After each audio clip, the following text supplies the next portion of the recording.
When I arrived at the restaurant for my daughter's wedding, her groom rolled his eyes and muttered, "Oh no, that old man is here again." But then his father's eyes widened and he whispered, "Is it really him?" All the waiters hid in the shadows, and the guests were stunned. They finally understood who I really was.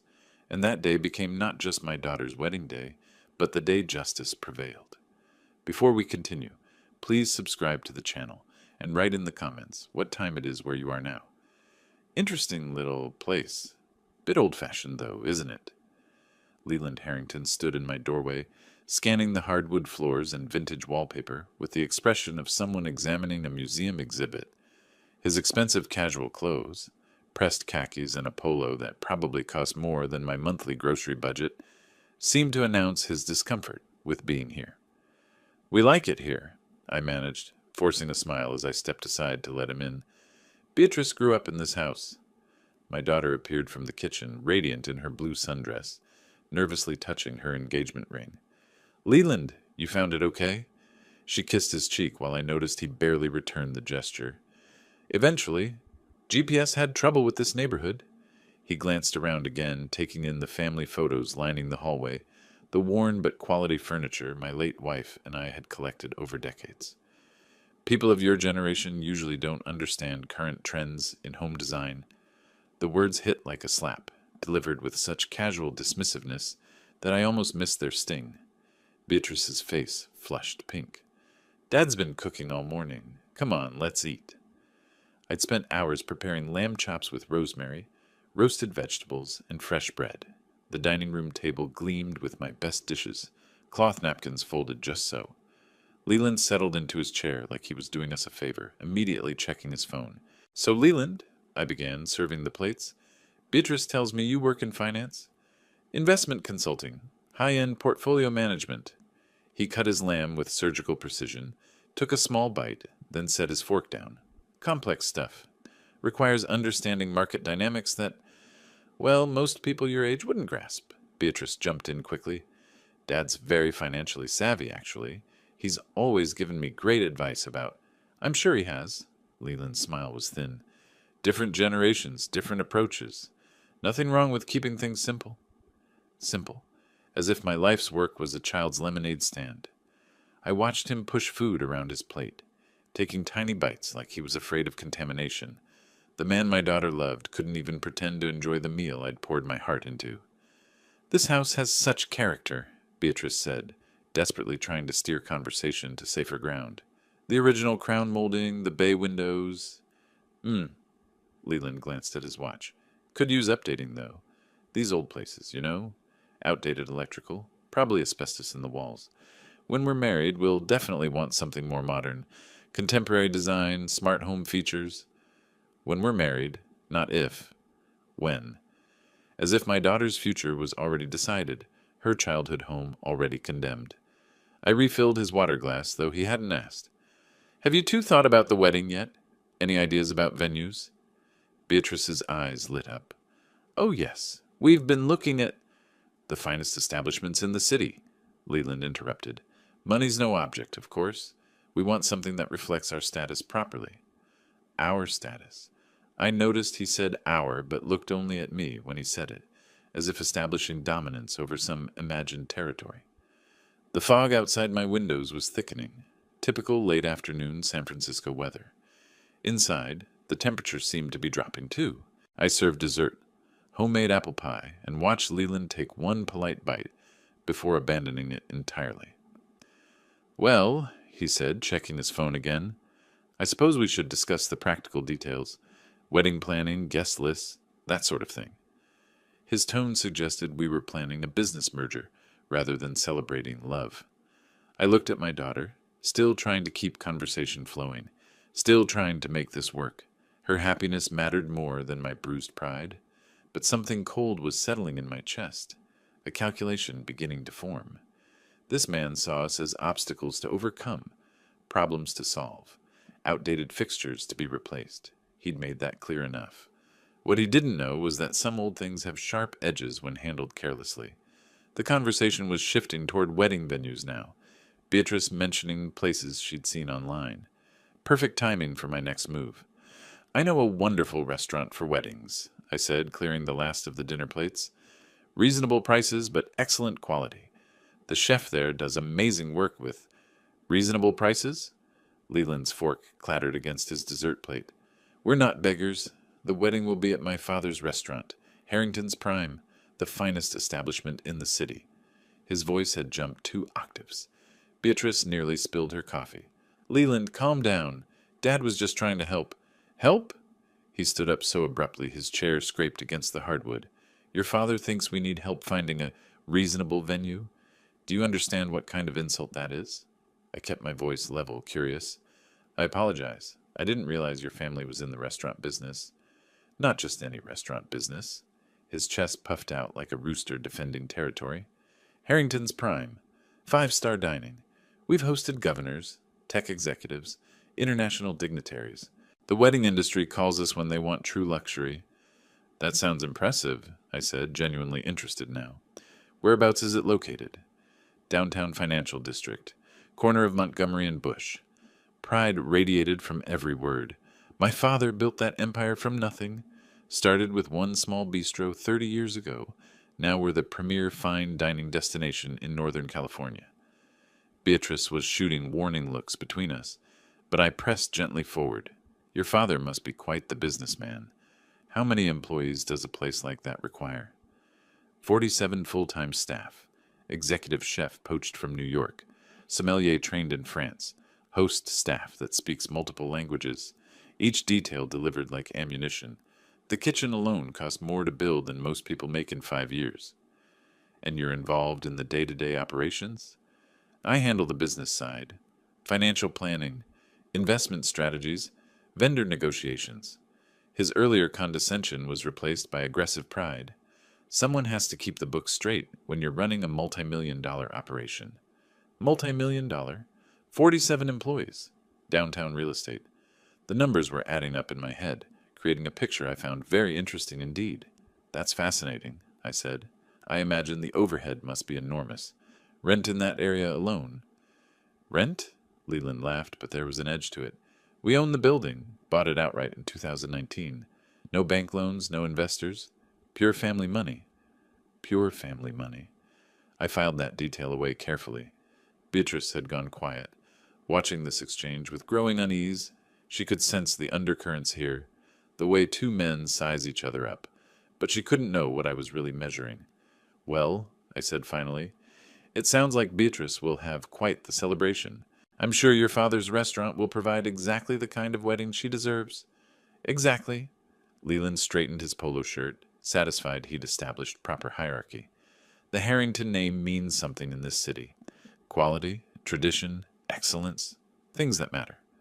Things that matter. Unlike reasonable prices, apparently. Unlike this old-fashioned house where his future wife grew up happy and loved. I could see he was done with us now, ready to escape back to his world of proper breeding and contemporary design. The meal was clearly over in his mind, even though my homemade pie sat barely touched on his plate. Speaking of the restaurant, I said casually, what kind of cuisine does your father specialize in? New American with French influences. Prix-fixe menus starting at $120 per person. Wine pairings extra. We're booked solid through December. He checked his watch again, more obviously this time. Actually, I should probably head out soon, early morning tomorrow. The fog outside had thickened into proper San Francisco gloom, and I could see Leland was already mentally out the door. But he'd given me exactly what I needed. Pride-fueled details about the family business, specific location information, financial bragging disguised as conversation. 47 employees depending on Harrington's Prime for their livelihoods. Multi-million-dollar operation. Prime real estate owned outright. All very impressive, and all very vulnerable if something went wrong. Of course, I said. Thank you so much for coming. This has been educational. Well, I really should get going. Leland stood abruptly, already reaching for his jacket. The evening fog had settled thick outside the windows, and he seemed eager to escape before it got worse. The goodbye was awkward, a brief handshake for me, a distracted kiss on Beatrice's cheek. I'll call you tomorrow about the venue details, he told her, already moving toward the door. We need to lock in dates soon. I watched from the porch as he climbed into his black BMW. Of course it was a BMW, and pulled away with unnecessary acceleration. The taillights disappeared into the fog within seconds, leaving behind only the faint smell of expensive exhaust. Beatrice stood beside me, her arms wrapped around herself against the chill. "I'm sorry about Leland," she said quietly. "He's just very protective of the family business. Sometimes he gets defensive when people suggest reasonable alternatives." She winced. "Dad, please. He didn't mean anything by it. His father's worked so hard to build that restaurant. They're proud of what they've accomplished." "I understand pride," I said, guiding her back inside where warmth waited. "But pride and arrogance aren't the same thing." We settled in the living room where the lamplight was softer, more forgiving. Beatrice curled into the corner of the sofa, the same spot she'd claimed as a child when we had our serious talks. "He made you feel small," she said finally. I could see it, the way he talked about the house, about your suggestions. Her voice was thick with embarrassment. I tried to redirect the conversation, but he just kept going. "Beatrice." I sat across from her, leaning forward. "I need you to do something for me, and I need you not to ask questions about it right now." Her eyebrows lifted. "What kind of something?" "Don't tell him about my work, what I do for a living, where I work, any of it. Just keep that information private for now. Dad, he already thinks you're just some retiree puttering around the house. Why would I need to? Just trust me on this one. Can you do that?" She studied my face, searching for clues I wasn't ready to give. Finally, she nodded. "Of course, but you're being mysterious, and I don't like mysteries. Sometimes mysteries have good reasons behind them." A car door slammed outside, Leyland's BMW returning. Beatrice jumped up to look out the window. "He's back. Probably forgot something." But instead of coming to the door, I heard the engine rev again. Through the fog, I caught a glimpse of Beatrice running toward the street, her blue dress bright against the gray evening. She'd left her jacket inside. I watched from the window as she climbed into the passenger seat. Brief conversation, gestures I couldn't read. Then they were gone again, this time for good. The house felt different with them gone.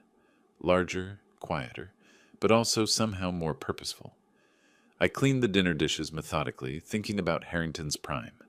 Corner of Montgomery and Bush, 47 employees, multi-million-dollar operation, family ownership. Leland Harrington thought he knew exactly what kind of man I was. Some simple retiree who didn't understand modern business, who lived in an old-fashioned house and made naive suggestions about reasonable restaurant prices. A man whose daughter had risen above her modest beginnings to catch herself a prize.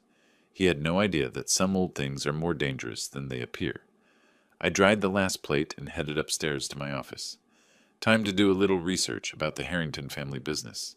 Just out of curiosity, of course. Just to better understand the empire my future son-in-law was so proud of. My computer hummed to life in the darkness, the screen's glow reflecting off the window where fog pressed against the glass like curious fingers. My office felt like a sanctuary after the afternoon's performance. 2 computer monitors hummed to life as I settled into the worn leather chair that had witnessed countless late-night research sessions. Outside, the fog was thickening into evening, but inside, fluorescent light cast everything in sharp focus. I typed Harrington's Prime San Francisco into the search bar and watched the results populate. Their website appeared first. Glossy photos of perfectly plated dishes, elegant dining room shots, testimonials praising exceptional cuisine and impeccable service, the kind of marketing polish that costs serious money. Location confirmed, 847 Montgomery Street, corner of Bush. Downtown Financial District, just as Leland had boasted. Hours, Tuesday through Saturday, 5:30 to 10:30 p.m. Closed Sundays and Mondays. Prix Fix menus starting at $120 per person, exactly as he'd said. But websites lie. Reviews tell different stories. I clicked through to Yelp, Google reviews, OpenTable ratings. The pattern emerged quickly, too quickly for comfort. Mixed reviews leaning heavily negative over the past 6 months. Complaints about slow service, overpriced mediocre food, staff who acted like they were doing customers a favor. Waited 45 minutes for appetizers, read one recent review. Steak was overcooked and cold. When I mentioned it, the waiter rolled his eyes and said the kitchen was backed up. Never again. Another. Beautiful space. Terrible execution. Our server disappeared for 20-minute stretches. Food was lukewarm when it finally arrived. For these prices, completely unacceptable. I pulled out a yellow legal pad, old habits from decades of taking notes, and started writing. Service complaints, consistent across multiple reviews. Food quality, declining over past year. Staff attitude, universally described as condescending or indifferent. Maybe these were just competitors writing fake reviews. Maybe disgruntled customers with unrealistic expectations. But the patterns were too specific, too detailed. Real customers mentioned specific dishes, specific servers, specific dates. This wasn't a coordinated attack. This was a business in decline. My pen tapped against the desk as I read deeper. Health Department inspection reports from the city website. 2 violations in the past 8 months. Improper food storage temperatures. Inadequate hand-washing stations. Minor infractions, but telling ones. Good restaurants don't accumulate violations. Leland had painted a picture of culinary excellence. 5-star dining, governors and tech executives, choosing Harrington's Prime for important occasions. But the evidence suggested something different entirely. A restaurant trading on past reputation while current operations crumbled. I leaned back in my chair, staring at the screen. This wasn't just about my daughter's wedding venue anymore. This was about her future with a man whose family business might be built on quicksand. The clock on my computer read 5:30 p.m. Dinner time for most people, but Harrington's Prime didn't open until Tuesday. I had 2 days to decide whether to investigate further or trust that the negative reviews were outliers, that Leland's confidence was justified. 2 days to choose between protective father and interfering old man. I closed the laptop with a soft click, but the restaurant's address was already memorized. 847 Montgomery Street, Tuesday through Saturday. Maybe it was time to see for myself whether the Harrington empire was as solid as Leland claimed. Monday dragged past like a guilty conscience. I'd spent the weekend replaying Saturday's lunch, analyzing every condescending comment, every dismissive gesture. By Monday evening, curiosity had hardened into determination. The downtown fog hung thick as I walked the 3 blocks from the Montgomery Street BART station to 847 Montgomery. Harrington's Prime occupied the ground floor of a renovated 19th century building, its facade promising old-world elegance, brass fixtures, etched glass windows, burgundy awning with gold lettering. First impressions mattered in the restaurant business, and theirs made the right statement. A hostess in black dress and forced smile greeted me. "Good evening. Do you have a reservation? I was hoping you might have something available. Just for one." Her eyes swept over my casual blazer and khakis. "Acceptable, but not impressive. We're quite busy tonight, but I think we can accommodate you." The tone suggested she was doing me a favor. "Right this way, please." She led me to a small table near the kitchen doors, the kind of spot reserved for walk-ins and customers the staff considered unimportant. Fine by me. Better view of operations from here anyway. The dining room tried hard to evoke sophistication. Dark wood paneling, crisp white tablecloths, subdued lighting from crystal fixtures. But my trained eye caught the details others missed. Water spots on the glasses, slight tears in the upholstery, carpet worn thin in the high traffic areas. The kind of accumulated wear that suggested deferred maintenance, corners cut where customers wouldn't immediately notice. A waiter approached, menu in hand. Young man, probably college-aged, with the particular brand of arrogance that comes from working somewhere that considers itself exclusive. "Can I start you with something to drink?" he asked, though his attention was already drifting to more promising tables. "Just water for now. I'd like a few minutes with the menu." He nodded and disappeared without enthusiasm. I studied the offerings. New American cuisine with French influences, exactly as Leland had described. Filet mignon for $58. Lobster risotto for $42, duck confit for $39, premium prices for what better be premium execution. Around me, the restaurant hummed with the kind of forced energy that comes from staff trying too hard. Servers moved with studied efficiency, but I noticed the timing was off. tables receiving appetizers while others still waited for drink orders, entras arriving before appetizers were cleared, basic service rhythm completely disrupted. The couple at the table next to mine was discussing their delayed meal in increasingly frustrated whispers. 20 minutes for bread service, the woman muttered. At these prices, this is ridiculous. When my waiter returned, I was ready. I'll have the filet mignon, medium rare, with the potato gratin. Of course, he said, but there was something in his tone, a barely concealed smirk, as if my order amused him somehow. That'll be right out. Right out turned into 45 minutes. I watched other tables receive their food while mine remained conspicuously empty. When the plate finally arrived, the steak was overcooked and lukewarm. The potato gratin congealed into an unappetizing mass. How is everything? The waiter asked perfunctorily, already moving away before I could answer. Actually, I called him back, this steak is well done, not medium rare.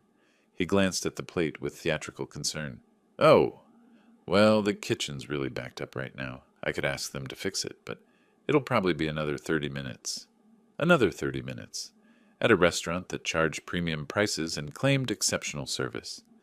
I thought about the health department violations, the negative reviews, the declining standards hidden behind marketing polish. That's fine, I said. I'll eat it as is. The relief on his face was almost comical. Clearly, most customers who complained were made to wait long enough that they gave up. Efficient way to avoid kitchen costs while maintaining the illusion of fine dining. I ate slowly, observing everything. Staff huddled in corners, complaining about customers and management. Kitchen sounds of dropped pans and raised voices. The unmistakable atmosphere of a workplace where standards had slipped and no one particularly cared about fixing them. By the time I signaled for the check, I had everything I needed to know about Harrington's Prime. This wasn't a five-star establishment hosting governors and tech executives. This was a failing restaurant coasting on reputation while delivering substandard service to customers, who were either too polite or too intimidated to complain effectively. My daughter wanted to hold her wedding reception here. The thought made my stomach clench tighter than the overcooked steak. The check sat on my table like an accusation. $87 for a mediocre meal and indifferent service. I was reaching for my wallet when I heard a door slam somewhere behind me, followed by sharp footsteps on hardwood. What is he doing here? The voice carried across the dining room with unmistakable authority and anger. I turned to see Leland emerging from what appeared to be a back office, his face flushed red as he spotted me at my corner table. Other diners began to notice the commotion, conversations dropping to whispers. He strode across the restaurant like a man approaching battle, weaving between tables with barely controlled fury. The staff I'd been watching all evening suddenly found urgent tasks that required their immediate attention, heads down, avoiding eye contact with their boss. "What are you doing here?" he demanded, arriving at my table with enough force to make the water glasses tremble. "Did you come to spy on my restaurant?" I set down my napkin carefully, maintaining the same calm I'd practiced through decades of difficult situations. "I just wanted to have dinner, Leland. Your restaurant has quite a reputation." "That's complete nonsense." His voice rose another octave, drawing stares from every occupied table. "You're here to cause trouble, to undermine our business somehow." The accusation was so paranoid, so detached from reality, that I almost laughed. "Leland, I ordered a meal and ate it. There's nothing sinister about—" "Get out!" The words came like a slap. "Get out of here immediately!" The dining room had gone completely silent now. Servers stood frozen with plates in their hands, watching their boss have a public meltdown. The hostess looked mortified. The couple next to me was openly staring, probably wondering if they should call for help. "Leland," I said quietly, "you're making a scene. Perhaps we should—" "I said get out!" He was practically shouting now, face purple with rage. "You have no business being here. This is harassment." Harassment? For eating dinner at a public restaurant? I wondered what his father would think of this performance, what the other customers were thinking as they watched the supposed financial director of Harrington's Prime lose control completely. I stood slowly, pulling cash from my wallet and placing it on the table. Exact amount plus tip, despite the terrible service. Professional habits die hard, and I wasn't about to give him ammunition by skipping out on the bill. "I'll leave," I said, loud enough for nearby tables to hear. "Thank you for the educational evening." The walk to the door felt endless. Every eye in the restaurant followed my progress, some sympathetic, others simply curious about the drama unfolding. Behind me, I could hear Leland still ranting, to no one in particular, about spies and harassment and respect for family businesses. The cool evening air hit my face like salvation. I walked slowly down Montgomery Street, processing what had just happened. Leland's paranoid overreaction, his complete loss of professional composure, the way his own staff had cowered rather than support him, all of it painted a picture I was beginning to understand. This wasn't just a restaurant with service problems. This was a business being run by someone fundamentally unstable, someone who saw enemies in paying customers and threats in reasonable questions. And my daughter wanted to build her life with this man. The fog swirled around the street lamps as I headed toward the BART station, but my mind was crystal clear. I'd come here looking for information about a wedding venue. Instead, I'd discovered something much more troubling, a future son-in-law whose judgment and temperament were far worse than I'd imagined. The fog swirled thick around the Montgomery Street lamps as I walked away from Harrington's Prime, my footsteps echoing off wet pavement. Other pedestrians hurried past with heads down, everyone eager to escape the damp chill settling over downtown San Francisco. Behind me, I could still see the restaurant's warm glow, could imagine the whispered conversations about the man who'd been publicly ejected for the crime of eating dinner. Professional humiliation wasn't new to me, but this felt different, personal, raw in a way that caught me off guard. I turned onto Bush Street, letting muscle memory guide me toward the Powell Street BART station. My route took me past 3 other restaurants, a cozy Italian place with checkered tablecloths, a trendy gastropub with craft beer signs, a hole-in-the-wall Chinese joint that had probably been serving the same family recipes for decades. Each one buzzed with satisfied customers, efficient service, the kind of atmosphere that made people want to return. Everything Harrington's Prime pretended to be, but wasn't. The walk helped clear my head, the rhythm of footsteps replacing the chaos of Leland's shouting. By the time I reached Market Street, shock was giving way to analysis. What I'd witnessed tonight wasn't just poor service or one bad evening. This was systematic failure. Understaffed kitchen, undertrained servers, management that responded to problems with aggression instead of solutions. If he treats his future father-in-law this way, what will happen to Beatrice after the wedding? The question followed me down into the BART station, through the turnstiles, onto the train that would carry me back toward home. I'd seen this pattern before in my professional life. Businesses that looked successful from the outside while rotting from within. Pride masking incompetence. Arrogance hiding desperation. Leland's explosion tonight hadn't been about protecting his restaurant's reputation. It had been about protecting lies. The train swayed gently as we crossed under the bay, and I found myself thinking about my late wife. Sarah would have had strong opinions about tonight's events. She'd always been better at reading people than I was, quicker to spot the warning signs that someone wasn't what they seemed. "Trust your instincts," she used to say. "Your brain knows things your heart doesn't want to accept." My instincts were screaming now. Leland Harrington wasn't just rude or entitled. He was dangerous. Not in a physical sense, necessarily, but in the way that weak men with power often become dangerous. Through manipulation, through control, through the gradual erosion of everyone around them. And Beatrice was planning to marry him in 6 weeks. The train pulled into my station, and I climbed the stairs back to street level. The fog was thicker here in the residential neighborhoods, muffling sound and turning streetlights into soft halos. I walked the familiar blocks toward home, past houses where families were settling in for the evening, past lives that seemed simpler and safer than the one my daughter was choosing. By the time I reached my front door, my professional mind was fully engaged. I had information now, concrete evidence of poor business practices, unstable management, and a man whose public behavior suggested serious character flaws. The question was what to do with that information. Inside, the house felt too quiet, too empty. I hung my coat in the hallway closet and was reaching for the light switch when my phone started ringing. "How could you do that, Dad?" Leland told me everything. Beatrice's voice hit like a physical blow, pure fury crackling through the phone line. No greeting, no gentle questioning, just immediate attack from someone who'd already made up her mind about guilt and innocence.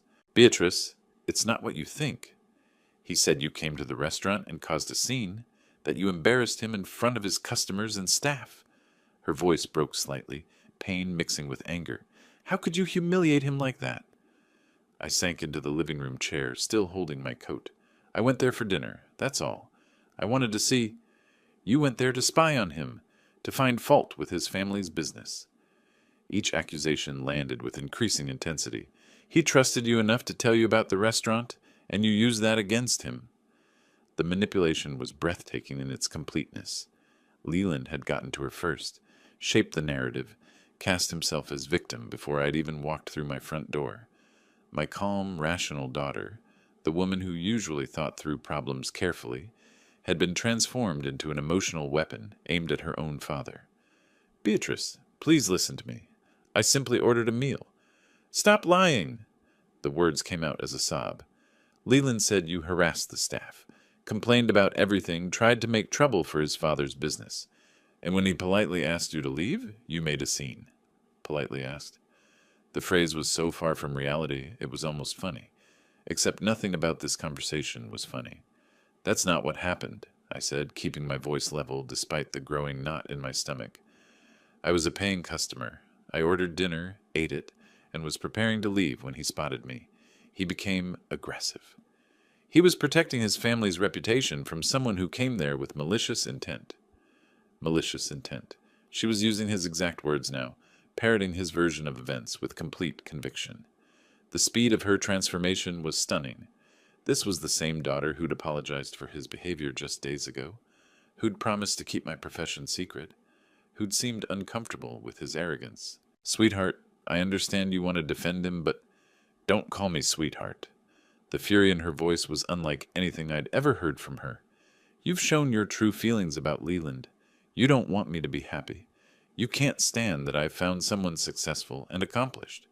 That's not true. I want nothing more than your happiness. Then why did you go to his restaurant to cause trouble? Why couldn't you just stay out of our lives? Stay out of our lives. The phrase cut deeper than the accusations. This was my daughter, the little girl I'd raised alone after her mother died, the woman I'd supported through college and career struggles and relationship heartbreaks. And now she was telling me to stay out of her life because a man she'd known for 8 months had convinced her I was the enemy. Beatrice, I tried one more time, please just consider that there might be another side to this story. That may be. There is no other side. Her voice was final, absolute. I believe the man I'm going to marry. I believe someone who loves me. And if you can't respect that, if you can't respect him, then maybe you shouldn't be part of our wedding. The threat hung in the air like smoke. I sat in my dark living room, still wearing my coat, listening to my daughter's harsh breathing through the phone.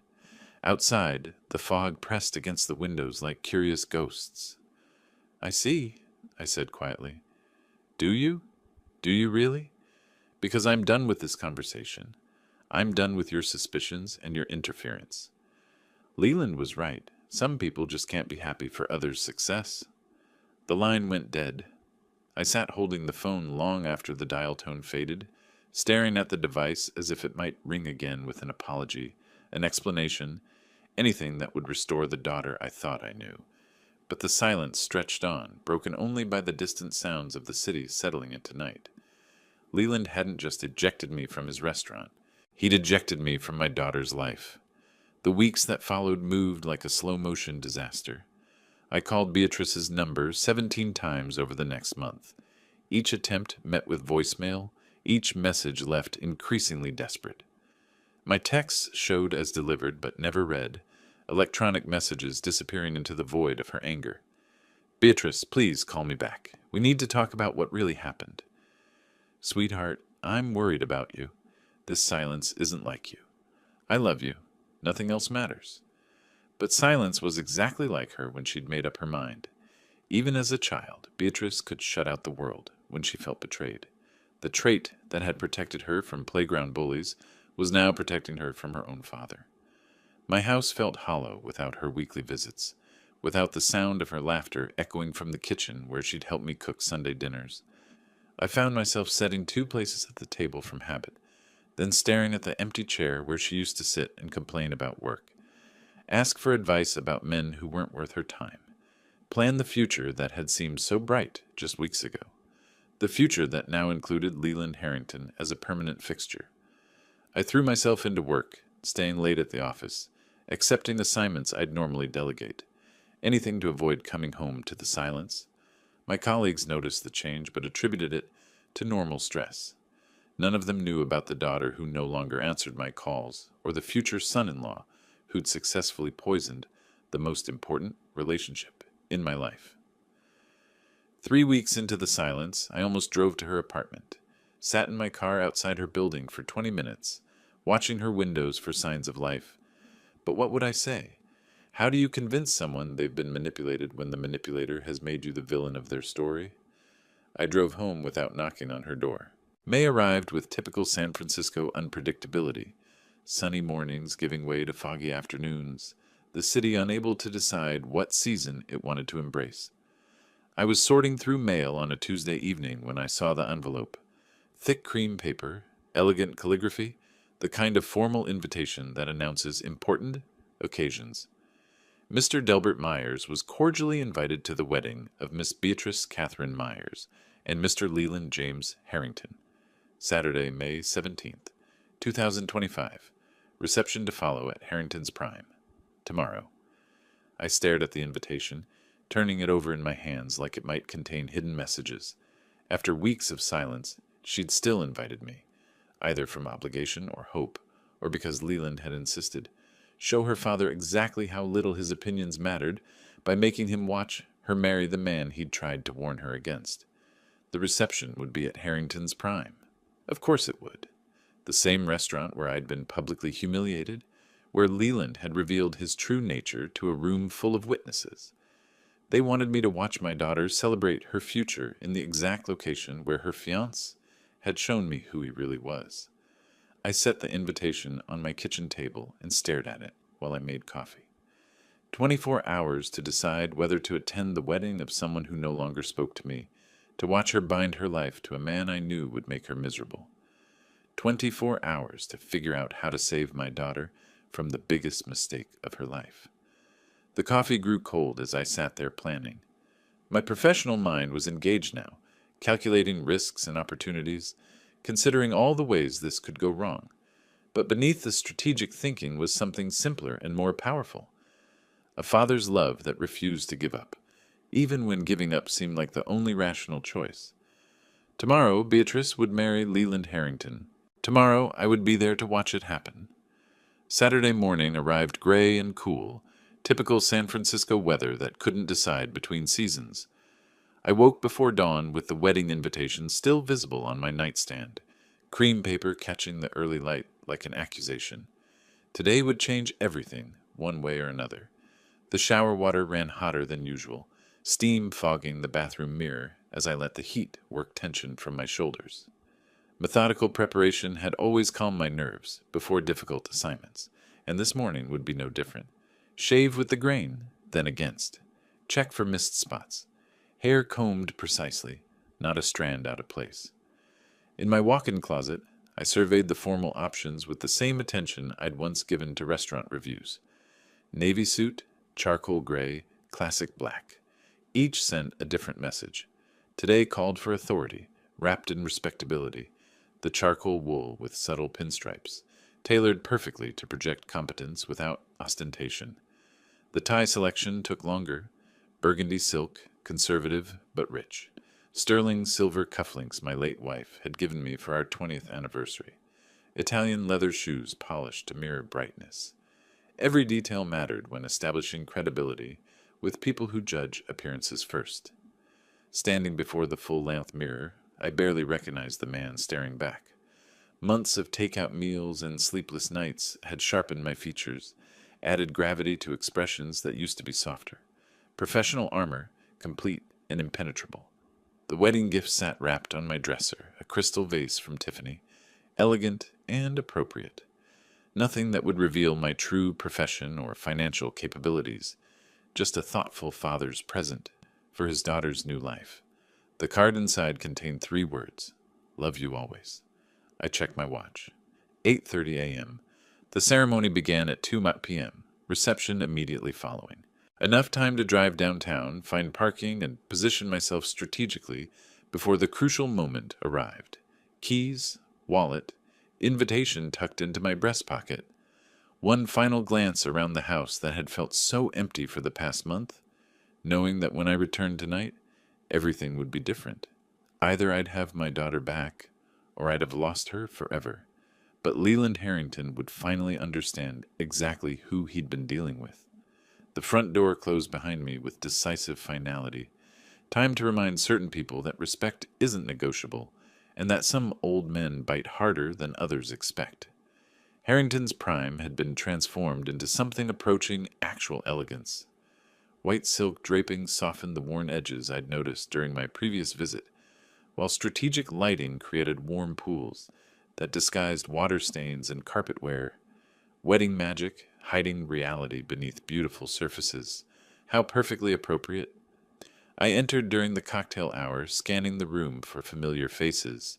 Guests mingled in small clusters, champagne glasses catching light from the crystal fixtures. The staff moved with unusual precision, clearly under strict orders to perform flawlessly for this special occasion. "Dad!" Beatrice's voice cut through the reception chatter like salvation. She appeared at my side in her wedding gown, ivory silk with delicate beading that caught the light when she moved. Beautiful beyond description, radiant with happiness that made my chest tighten with protective love. "I'm so glad you came," she whispered, embracing me tightly. "I was hoping, after everything that happened, wild horses couldn't keep me away," I replied, meaning every word. "You look absolutely stunning." Relief flooded her features. "I've missed you so much. This whole month felt wrong without you here." Around us, I noticed several restaurant employees stealing glances in our direction. Word was spreading quickly through the staff. The man from that night was back, the one who'd caused such a scene with the boss. Nervous energy rippled through their ranks like stones dropped in still water. Across the room, near the bar where wedding toasts would soon be offered, I spotted Leland deep in conversation with an older man who had to be his father. Wayne Harrington possessed the same arrogant bearing as his son, but tempered with the wariness that comes from actually running a business. They were discussing something intently, occasionally gesturing toward different areas of the restaurant. "Oh no, that old man showed up again." Leland's voice carried further than he'd intended, reaching several nearby guests who turned with curious expressions. His father followed his gaze, landing directly on me with sharp calculation. "Is that really him?" Wayne's response held notes I couldn't immediately interpret. Recognition, perhaps, or concern that went deeper than simple wedding guest management. The conversation between father and son continued in lowered tones, but their body language spoke volumes. Wayne's questions, Leland's defensive responses, the way both men kept glancing in my direction with growing unease. Whatever reputation preceded me, it was significant enough to cause genuine worry. I stayed close to Beatrice, playing the devoted father role while observing everything with professional detachment. Staff members whispered among themselves, some pointing discreetly in my direction. Guests began to notice the undercurrent of tension, conversations growing quieter as people sensed drama, brewing beneath the wedding's polished surface. Wayne Harrington straightened his tie and began walking purposefully in our direction, his expression carefully neutral, but eyes sharp with assessment. The moment I'd been waiting for was finally approaching. Behind him, Leland watched with visible anxiety, clearly dreading whatever conversation was about to unfold. Time for introductions. "Good afternoon." Wayne Harrington extended his hand with practiced hospitality, but I caught the careful way he studied my face. "I'm Wayne Harrington, father of the groom and owner of this establishment. I don't believe we've been properly introduced." "Delbert Myers," I replied, accepting his handshake with firm confidence. "Father of the bride." "Ah, yes, of course. How do you find my restaurant? I do hope everything meets your expectations." The question hung in the air between us. loaded with more weight than simple politeness. Around us, nearby guests had begun to listen, sensing significance in this seemingly casual exchange. "Don't worry," I said with careful precision, my voice carrying just far enough to reach interested ears. "Today I'm just a guest, not a restaurant critic." The effect was immediate and electric. Wayne's handshake faltered, his eyes widening with sudden recognition. Several guests who'd been half listening snapped to attention, the words "restaurant critic" rippling through the crowd like wildfire. Staff members froze mid-service, understanding immediately that their previous treatment of this man had been catastrophically inappropriate. "You're—" Wayne began, then stopped himself, diplomatic training warring with obvious dismay. "Delbert Myers, San Francisco Chronicle," I confirmed calmly. "Though, as I said, today I'm simply here to celebrate my daughter's wedding." Beatrice stared at me with shock and dawning understanding. "Dad? You're a restaurant critic? That's your job?" Before I could answer, Leyland appeared at my elbow, his face pale and desperate. The arrogant man who'd publicly humiliated me 6 weeks ago had been replaced by someone who understood exactly how much trouble he was in. "Please," he said quietly, his voice thick with barely controlled panic. "Please forgive me. I had no idea who you were. I never would have. The way I treated you." "I see." I studied his face with the same clinical attention I'd once reserved for overcooked steaks and pretentious wine lists. "Forgiveness takes time, Leyland, especially since, because of your behavior, my daughter didn't speak to me for a month." The wedding reception continued around us, but our small circle had become the center of attention. Wayne worked frantically to manage the situation with diplomatic smiles and quiet damage control, while staff members exchanged horrified glances about their previous service. Leland's hand shook slightly as he reached for his champagne glass. "Whatever I can do to make this right, and anything at all." "What you can do," I said with measured calm, "is treat people with respect in the future, regardless of who they are or what you think they can do for you." Beatrice slipped her arm through mine, understanding finally dawning in her eyes. "This is why you asked me not to tell him about your work. Sometimes it's useful to see how people behave when they think no one important is watching," I replied, watching Leland's face cycle through shame, fear, and desperate calculation. The man who'd called me an interfering old fool, who'd had me thrown out of his restaurant like a common troublemaker, now stood before me seeking forgiveness he hadn't earned. Justice served not through revenge, but through the simple revelation of truth. Wayne cleared his throat diplomatically. "Perhaps we should discuss how to move forward from here." I looked at my daughter, radiant in her wedding gown but finally seeing her fiancé, clearly for the first time. The choice of what happened next would be hers to make, but at least now she'd make it with all the information she needed. If you liked this story, please like this video, subscribe to the channel, and share your impressions of this story in the comments. To listen to the next story, click on the box on the left. Thank you for watching.